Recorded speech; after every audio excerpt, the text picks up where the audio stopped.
শিক্ষার্থীবৃন্দ, আজকে আমাদের অনলাইন একটি ক্লাস শুরু করতে যাচ্ছি। আমি মোহাম্মদ সুলতান উদ্দিন, ঢাকা দক্ষিণ বহুমুখী উচ্চ বিদ্যালয় কলেজ সিনিয়র শিক্ষক। এখন ক্লাস স্টার্ট করিয়া নবম শ্রেণীর বিষয় পৌরনীতি ও নাগরিকতা। অধ্যায় হইল কি পঞ্চম অধ্যায়ের মধ্যে আছে, পঞ্চম অধ্যায়ের মধ্যে যেগুলো আছে তার মধ্যে সংবিধান। প্রত্যেক দেশের একটি সংবিধানের প্রয়োজন, প্রত্যেক দেশেই সংবিধান লাগে। সংবিধান ছাড়া কোনো দেশ সুষ্ঠু সুন্দরভাবে পরিচালনা করা সম্ভব হয় না। সংবিধান আমরা প্রথমে বুঝি যে সংবিধান কি। সংবিধান হলো রাষ্ট্র পরিচালনার মৌলিক একটি দলিল।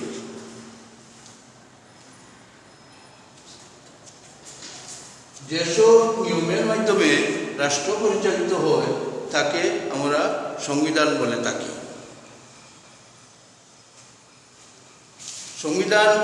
সংবিধানের সংজ্ঞা: সংবিধান হলো রাষ্ট্র পরিচালনা করতে হলে একটি সংবিধানের প্রয়োজন।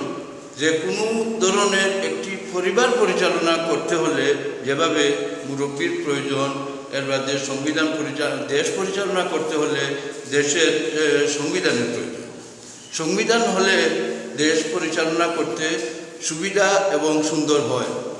এখন সংবিধানকে আমরা দুই ভাগে ভাগ করে থাকি।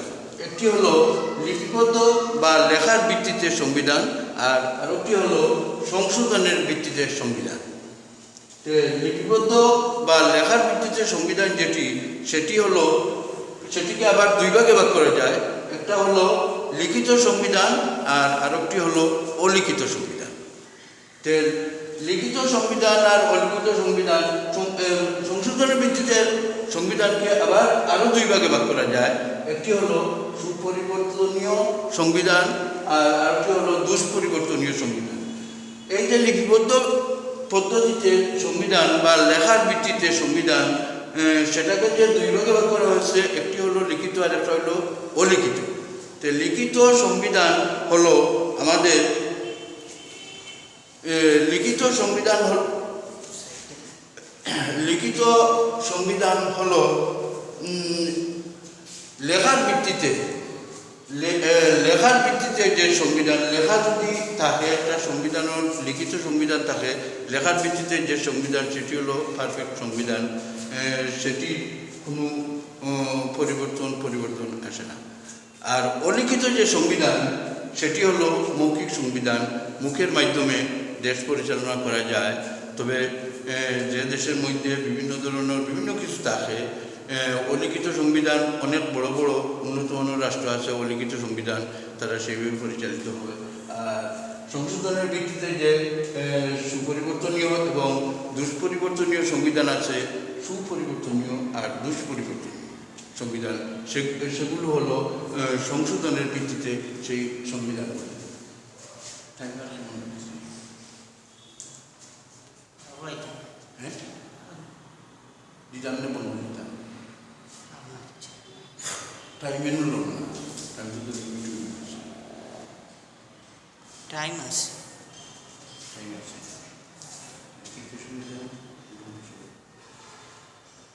লিখিত সংবিধান অধিকাংশ ভিত্তিতে লিপিবদ্ধ থাকে।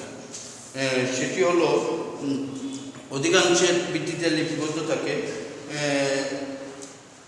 বাংলাদেশ, ভারত, পাকিস্তান এবং মার্কিন যুক্তরাষ্ট্র, সেগুলো হলো লিখিত সংবিধান।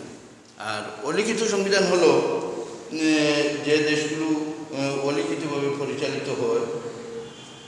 ব্রিটিশের সংবিধান হলো অলিখিত সংবিধান, ব্রিটিশের সংবিধান অলিখিত সংবিধান।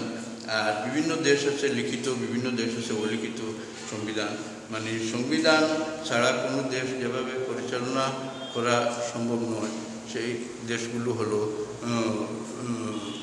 বিভিন্নভাবে পরিচালিত হয় বিভিন্ন দেশের সংবিধান।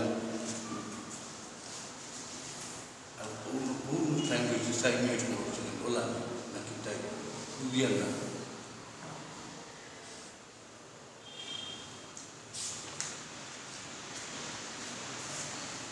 সংশোধনের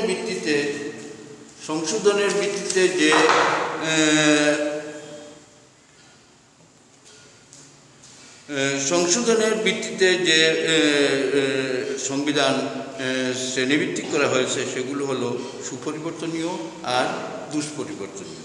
এই যে সুপরিবর্তনীয় সংবিধান সেগুলো হলো পরিবর্তন বা উপেক্ষা করা যায় যে ক্ষেত্রে সংবিধান সংশোধন বা পরিবর্তন করতে কোনো জটিলতার প্রয়োজন হয় না, সেগুলো হলো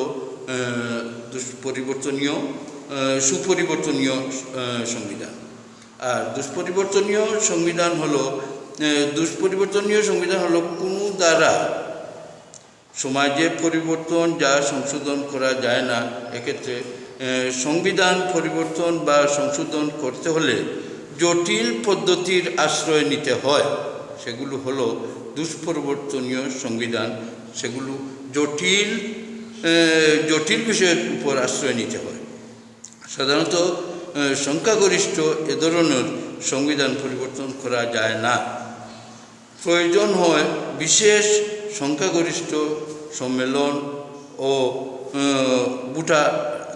ভোটাভুটির মাধ্যমে।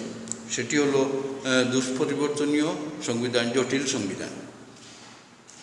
আচ্ছা, এরপরে নেক্সট ক্লাস হবে আমাদের। আজকে এই পর্যন্ত শেষ পর্যায়ে আছি অনলাইন ক্লাসে। তোমরা সবাই সুস্থ থাকো, ভালো থাকো, আর খাওয়া দাওয়া ঠিকমতো করো, শরীর চাঙ্গা রাখো। এই মহামারীর মধ্যে সবার জন্য দোয়া করবে যেন আল্লাহ সবাইকে সুস্থ রাখেন, ভালো রাখেন, এই কামনা করে আমি আমার অনলাইন ক্লাসটি সমাপ্ত ঘোষণা করলাম।